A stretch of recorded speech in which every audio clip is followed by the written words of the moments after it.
باللہ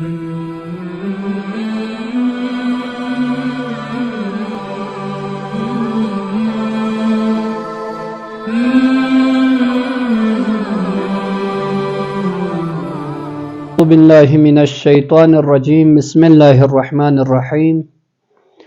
الحمدللہ رب العالمین والصلاة والسلام علی اشرف الانبیاء والمرسلین اما بعد فقد قال رسول اللہ صلی اللہ علیہ وآلہ وسلم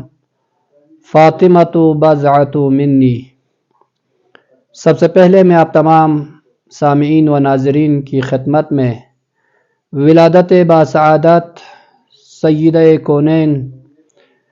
فاطمہ زہرا سلام اللہ علیہا کی بابرکت بافضیلت اور پرمسرت عید مسعود کے موقع پر ہدیہ تبریک اور عید مبارک پیش کرتا ہوں۔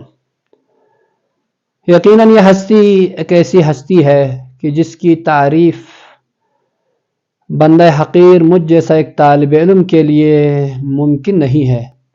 کہ جس کی تعریف خداوند متعال نے قرآن مجید میں آیتوں کے ذریعے سورتوں کے ذریعے مکمل جو سورے خداوند متعال نے اس ہستی کی شان میں نازل کیے، اور اس ہستی کی شان میں پیغمبر خدا خود ارشاد فرمائے رحمت للعالمین جو کہ خاتم الانبیاء ہو، وہ ہستی اس ہستی کے شان میں قصیدہ سنائیں، تو میری کیا حیثیت کہ میں اس ہستی کے حوالے سے گفتگو کروں۔ یہ جو حدیث مبارکہ تلاوت کرنے کا شرف حاصل کیا، اس حدیث مبارکہ میں پیغمبر خدا فرماتے ہیں کہ الفاطمۃ بضعۃ منی۔ لفظی اور سلیس ترجمہ تو یہی کرتے ہیں کہ فاطمہ میرے جگر کا ٹکڑا ہے یا فاطمہ میرے بدن کا حصہ ہے، لیکن اس کا واضح مطلب اور مفہوم صرف یہاں تک نہیں ہے، بلکہ پیغمبر خدا یہ فرمانا چاہ رہا ہے کہ فاطمۃ بضعۃ منی، فاطمہ اگر میں نبی ہوں تو میری نبوت کا حصہ ہے، اگر میں رسول ہوں میری رسالت کا حصہ ہے فاطمہ، اگر میں امام ہوں تو میری امامت کا حصہ ہے یہ فاطمہ، اگر میں خلیفہ ہوں تو فاطمہ میری خلافت کا حصہ ہے۔ لہذا سامعین محترم، فاطمہ زہرا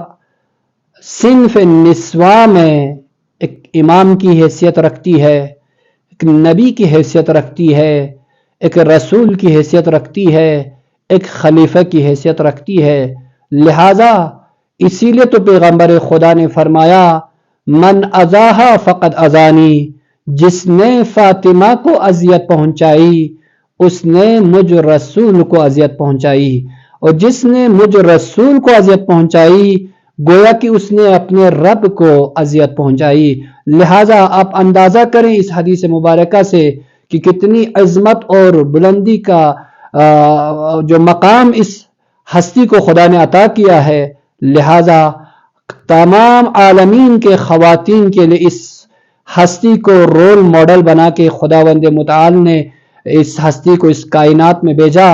تو یقیناً میں اپنی تمام بہنوں کو، تمام بیٹیوں کو، تمام ماؤں کو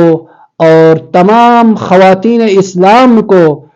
اس ہستی کی سیرت کے حوالے سے اگر بیان کروں تو یقیناً وہ ہمارے اس دامن وقت میں گنجائش نہیں ہے کہ اگر ہم اس ہستی کی سیرت کو پر چلے، اس ہستی کو اپنے لیے رول ماڈل قرار دے، تو یقیناً ہماری خواتین دنیا اور آخرت دونوں میں کامیاب ہو سکتی ہے۔ لہذا یہ خاتون عالمین کے خواتین کے لیے رول ماڈل ہے، نمونہ عمل ہے، اسوہ کاملہ ہے کہ ہمیں چاہیے کہ ہم اپنی بچوں کو اس ہستی کی سیرت پہ چلائیں، ہمیں چاہیے کہ ہم اپنی بیٹیوں کو، ہم اپنی ماؤں کو نصیحت کریں کہ اس ہستی کی سیرت پہ چلائیں، تو تاکہ دنیا آخرت دونوں میں کامیاب ہو سکتا ہے۔ لہذا کہ یقیناً الزہرا ماڈل اسکول اینڈ کالج جس ہستی کے نام پہ یقیناً اس ادارے کو وجود میں لایا گیا ہے، ہماری کوشش یہ ہوتی ہے کہ ہم اپنی بیٹیوں کو، ہم اپنی بچیوں کو، ہم اپنی اسٹوڈنٹ کو اس ہستی کی سیرت پہ چلائیں، اس ہستی کی سیرت کو عیاں کریں، ان کو بتائیں، تاکہ وہ اپنی دنیا آخرت دونوں میں سرخرو حاصل کر سکیں، کامیابی حاصل کر سکے۔ اس دعا کے ساتھ پروردگار ہم سب کو اس فاطمہ زہرا سلام اللہ علیہا کی سیرت پہ چلنے کی توفیق عطا فرمائے۔ والسلام علیکم ورحمۃ اللہ وبرکاتہ۔